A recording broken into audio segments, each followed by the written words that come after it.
Assalamualaikum warahmatullahi wabarakatuh. Jumpa lagi dengan saya Anggra Putri Tania, dan kali ini saya akan membahas tentang ibtila. Ibtila itu ada di dalam fikih ibtila yang dimana ujian atau cobaan dari Allah untuk setiap umatnya. Nah, sebelum kita lanjut, jangan lupa like, share, and subscribe IMP Entertainment Channel. Terima kasih.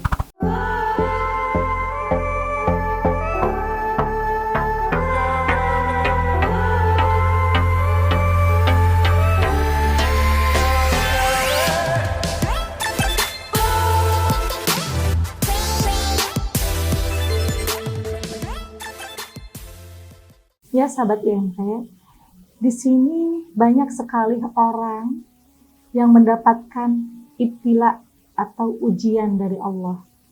Kebanyakan orang berseujon kepada Allah dengan ujian yang sedang mereka jalani. Sesungguhnya di dalam ilmu fikih ibtila itu tercantum bahwa konsekuensi iman diukur dengan kita bisa atau tidaknya melewati ujian yang Allah berikan. Ujian itu ada beberapa tahap yang disebut dengan ibtila mima, itu ujian dari Allah. Ada juga yang disebut dengan ibtila maimun, itu ujian dari sesama manusia. Nah, di sini kalau untuk ujian dari Allah itu biasanya terus bertubi-tubi. Kenapa Allah memberikan ujian kepada orang-orang? Sebenarnya tidak kepada semua orang, hanya kepada orang-orang pilihan Allah saja yang Allah berikan sesuai ibtila nikmat, yang memang dimana orang tersebut mempunyai keyakinan tentang adanya Allah Subhanahu wa Ta'ala. Nah, bagaimana dengan ibtila maimun yang sesama dari manusia? Itu biasanya orang yang menguji manusia itu mengikuti hawa nafsu yang diinginkan. Bisa dikatakan orang yang mempunyai penyakit hati memberikan ujian terhadap manusia lagi. Tetapi itu pun juga terjadi karena atas izin Allah. Di sisi lain, Allah Subhanahu wa Ta'ala membuat orang pilihannya itu untuk bisa menguatkan kesabaran. Tetapi orang yang memberikan ujiannya itu atas izin Allah untuk mendapatkan ajab di kemudian hari. Dan di sini pun juga tercantum di dalam kitab Ulul Muqalah. Di dalam kitab Ulul Muqalah itu pengarang dari Syekh Muhammad Asy'ari. Di situ tercantum tentang tahapan-tahapan ujian yang Allah berikan. Bahwa kitab tersebut itu bisa dikatakan kitab kuno yang pada saat itu dipegang oleh Nabi Ibrahim alaihissalam. Di dalam kitab Ulul Muqalah, bahwa di abad 20, berarti 2020 ya, itu akan terjadi hal yang memang bisa dikatakan banyak orang pilihan Allah terlihat oleh sesama manusia yang memang terlihat seperti mendapatkan ujian yang sangat berat. Jadi intinya banyak orang baik yang akan diuji di abad 20, tetapi ujiannya itu yang disebut dengan ibtila mimma, yang memang langsung datang dari Allah, karena Allah menguji seseorang itu untuk bisa mendapatkan keimanan. Karena orang itu iman dan karena orang itu mukmin, maka dari itu Allah berikan ujian.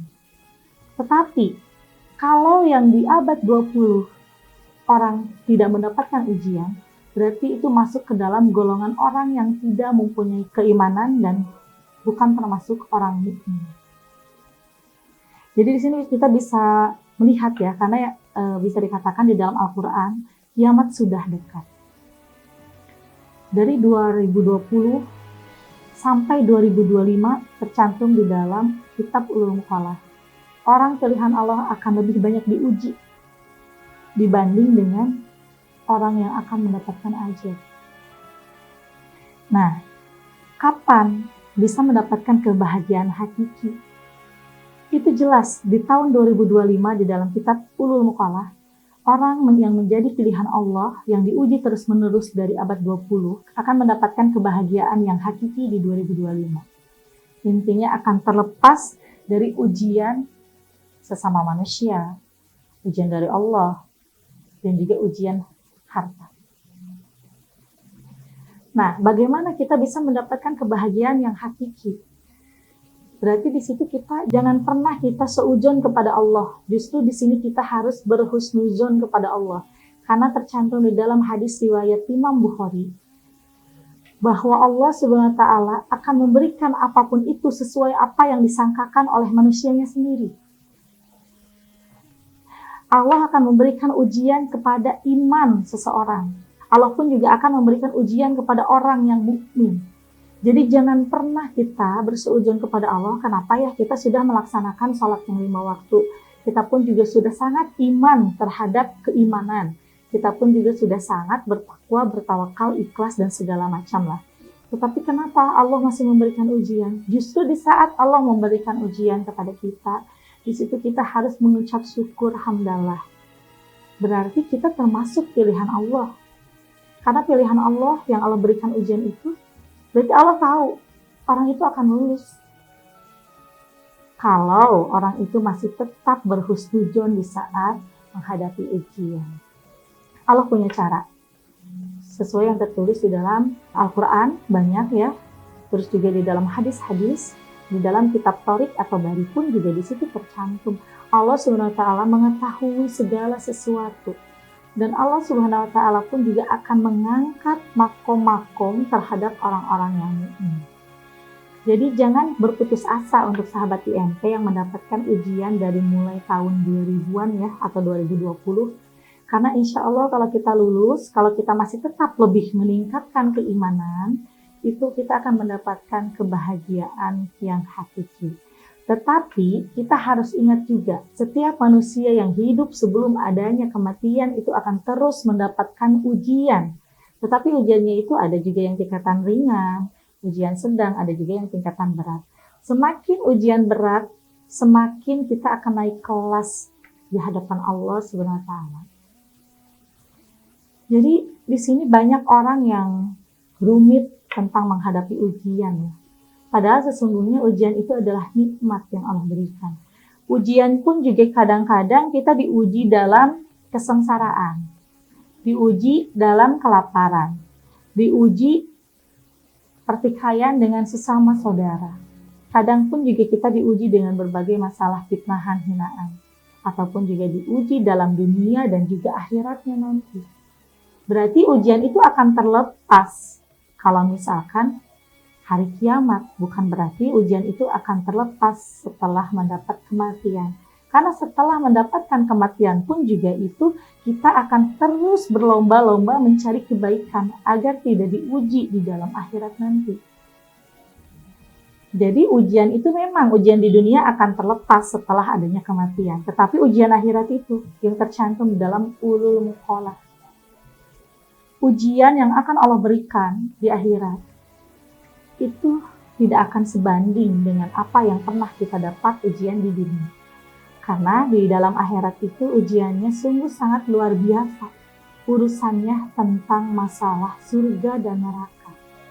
Selama kita hidup jangan pernah mengharapkan surga.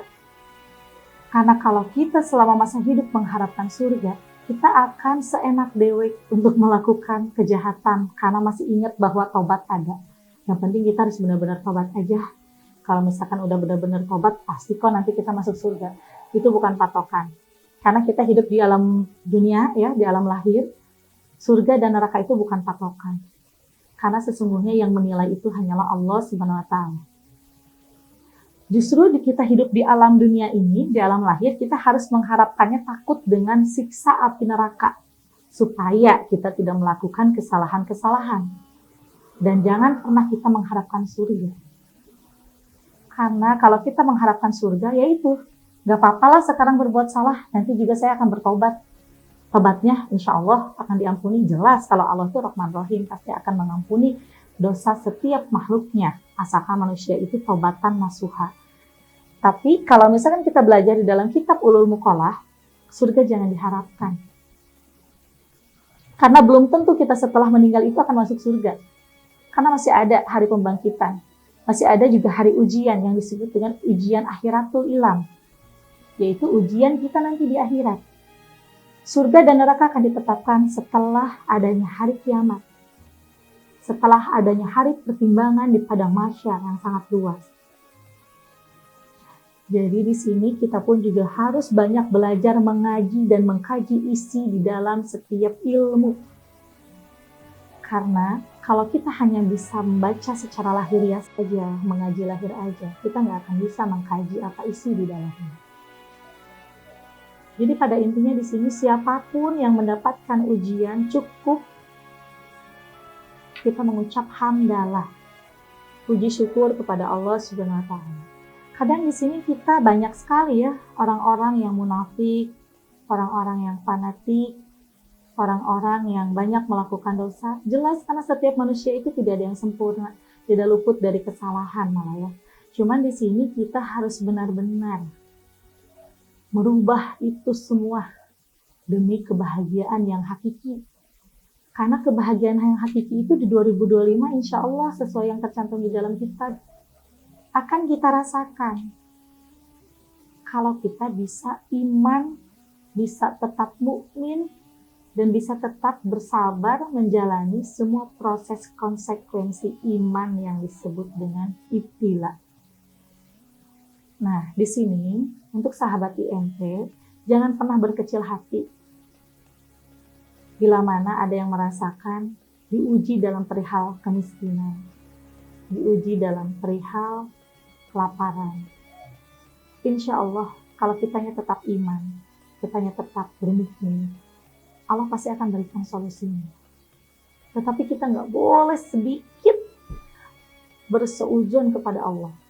Karena yang tadi saya sebutkan di dalam hadis riwayat Imam Bukhari, aku akan berikan apapun sesuai yang engkau sangkakan kepadaku. Berarti kalau kita berprasangka buruk terhadap Allah, berarti kehidupan orang itu akan tetap buruk. Karena udah nyangka seperti itu kepada Allah. Tetapi kalau kita terus aja memuji Allah, bersyukur, dan kita selalu berterima kasih atas nafas yang Allah berikan kepada kita, yaitu kehidupan.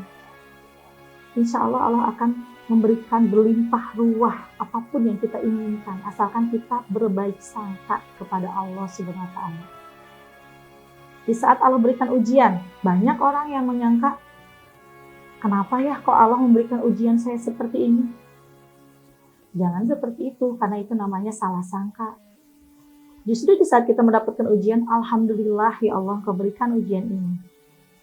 Dan saya kembalikan kepadamu ya Allah. Saya insya Allah siap untuk melewatinya. Karena Engkaulah yang akan bisa menyelesaikan semua ini. Berarti kita hidup di dunia ini cukup manut dan menerima ketentuan dari Allah Subhanahu wa taala. Ya mungkin sahabat IMP di sini cukup sekian ya pembahasan dari saya. Insya Allah nanti ke depannya saya akan bahas lagi yang lebih menarik lainnya dan yang lebih detail tentang pembahasan ibtilah. Saya pamit undur diri. Wassalamualaikum warahmatullahi wabarakatuh.